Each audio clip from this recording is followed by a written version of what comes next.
Hello, Showtimers! Today I'm unboxing Max Steel! Yay!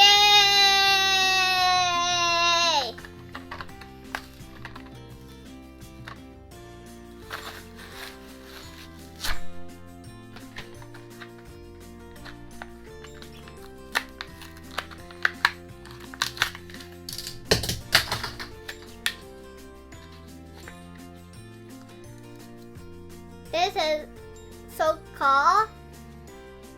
It has a 28 on it. It has a Hot Wheels logo on it.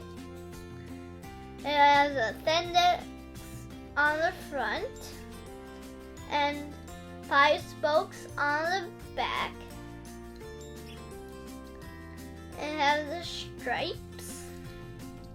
It has stripes. Because I like it because it has the engine around the front.